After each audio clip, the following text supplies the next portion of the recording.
नमस्ते दोस्तों, कैसे हो। मैं आपके समक्ष एक नई जानकारी लेकर उपस्थित हो चुका हूँ और जानकारी क्या रहने वाली है, ज़रा उस पर नज़र डालते हैं। दोस्तों, आज 14 फरवरी है और कल का दिन कौन सा रहने वाला है। कल शिवरात्रि है 15 फरवरी को। तो दोस्तों, आखिर ये शिवरात्रि क्या है और क्यों मनाई जाती है, ज़रा इस बातों को हम स्पष्ट से समझेंगे और बारीकी से समझेंगे। आखिर ये कब शुरू हुआ था, क्यों शुरू हुआ था, किसने शुरू किया था, और फिर दूसरी और अगर हम देखते हैं तो इसमें क्या होता है। शिव लिंग की पूजा और योनि की पूजा क्यों हो रही है। जगह जगहों पर मंदिर बने हुए हैं, वहाँ पर ये लिंग और योनि की पूजा करते हैं। बड़ी मात्रा में लोग शिवरात्रि में जाते हैं, दर्शन करते हैं।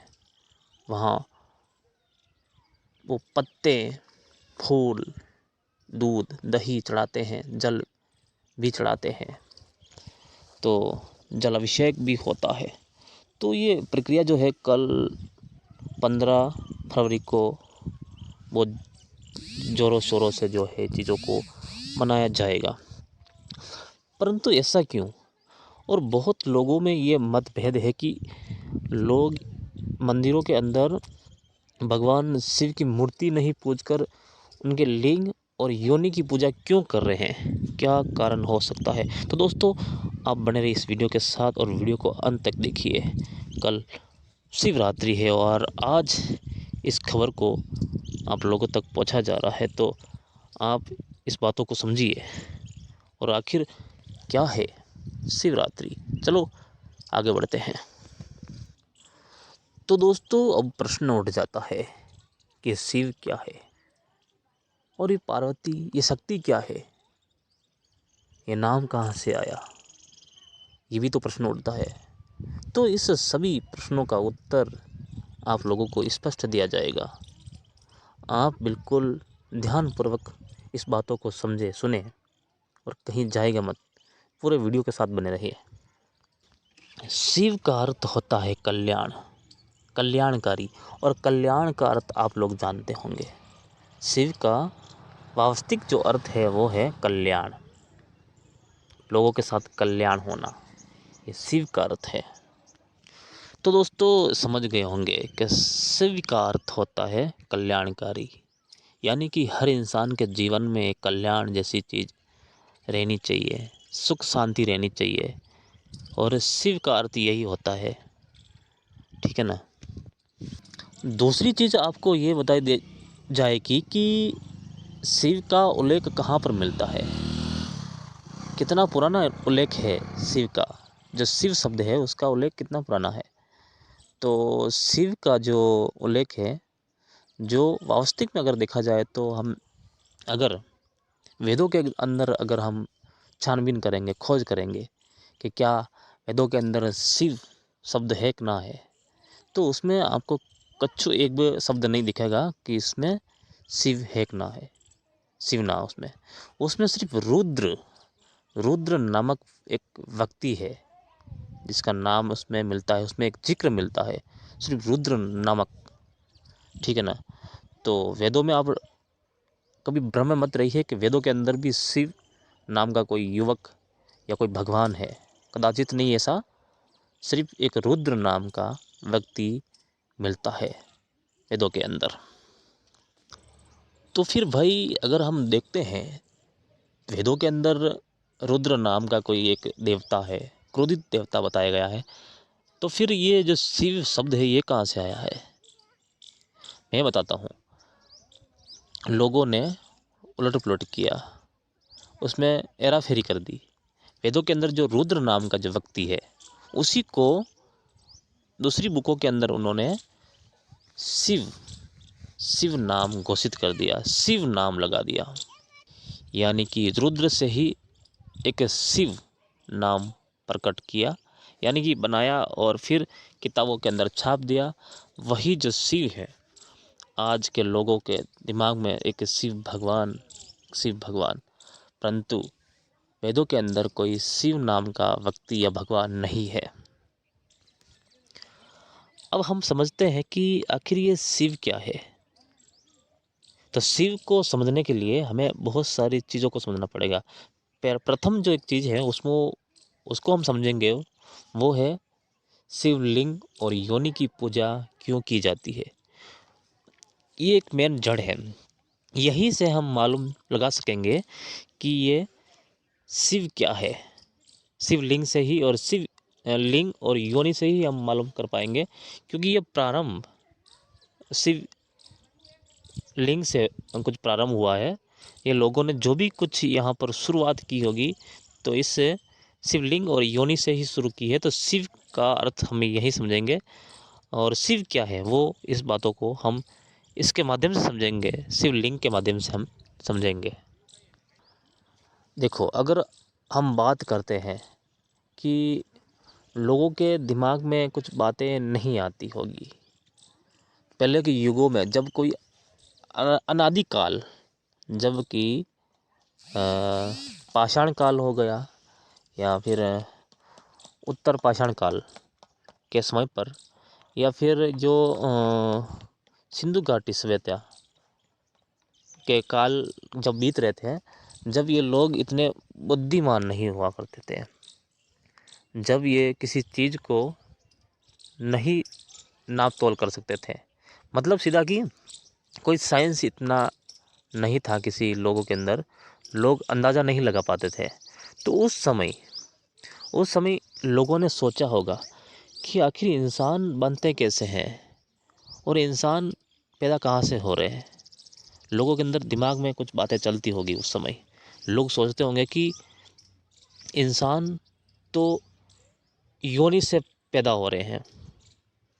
तो लोगों ने उस समय योनि की पूजा शुरू कर दी कि उन्होंने सोचा कि ये शक्ति योनि यही सब कुछ है, ये एक देवी है, ये एक शक्तिशाली एक पिंड है जिसके माध्यम से ही लोग पैदा हो रहे हैं। तो इसका मतलब ये भगवान या कोई देवी हो सकती है।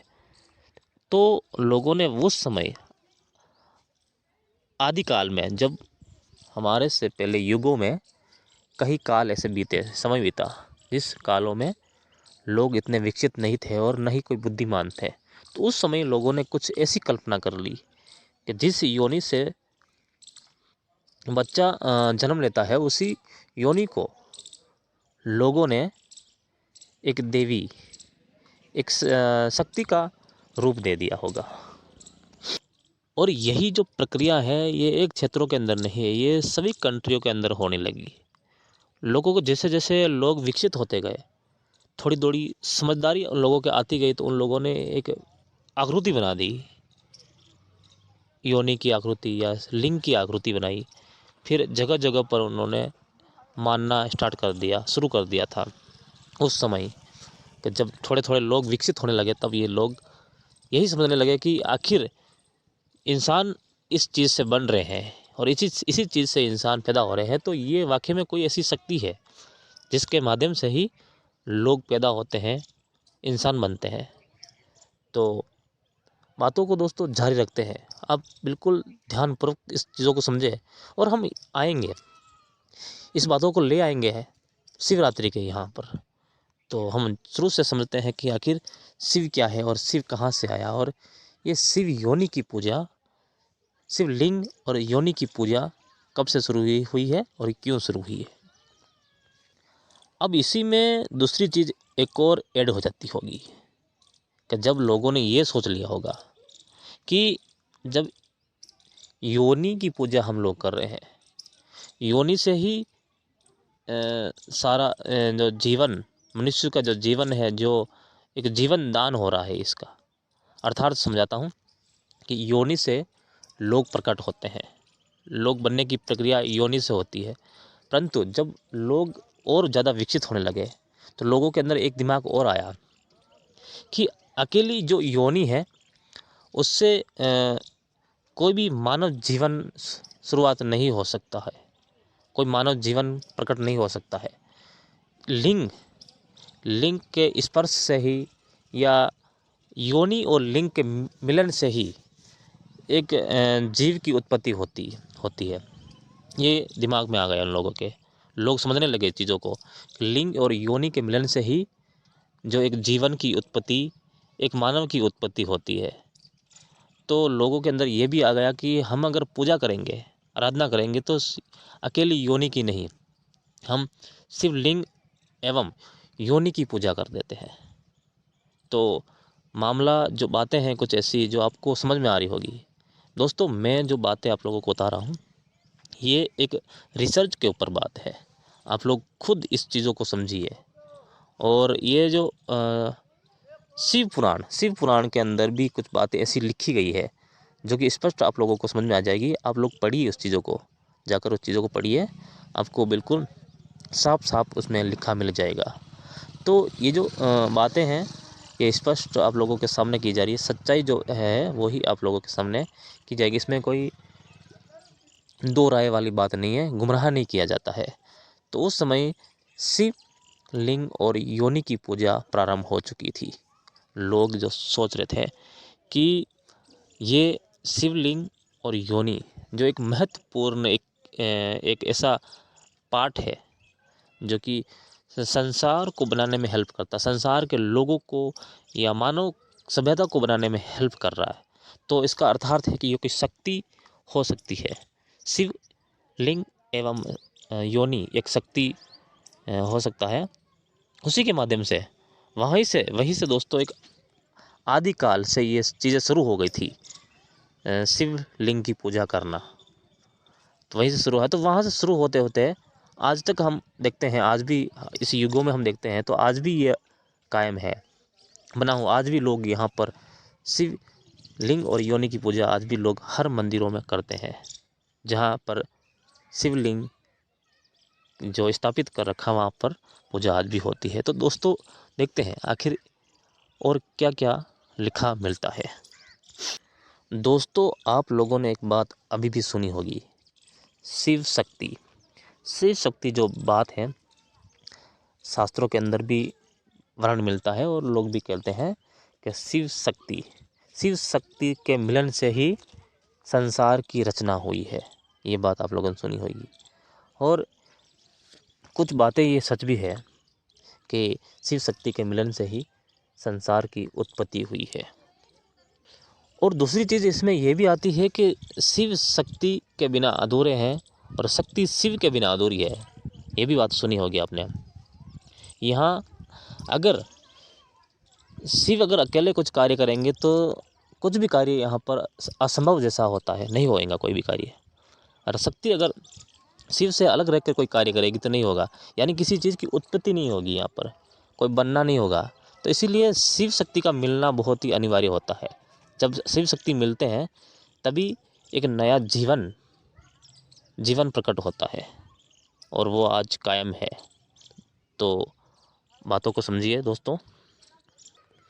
और आपको बता दिया जाए कि शिव शक्ति को कभी कभी लोग भगवान कहते हैं, भगवान। और भगवान का एक अर्थ जो है 5 तत्वों की ओर जाता है और दूसरा अर्थ जाता है भग यानी योनि और वान यानी लिंग। भगवान दोनों जो एक शब्द बना हुआ है भगवान, ये शब्द है जो है लिंग और योनि पर जाता है। ये दोनों मिला दिया गया, भगवान कर दिया कि दोनों मिलन से ही सृष्टि रचना होती है और मानव की उत्पत्ति होती है। ठीक है।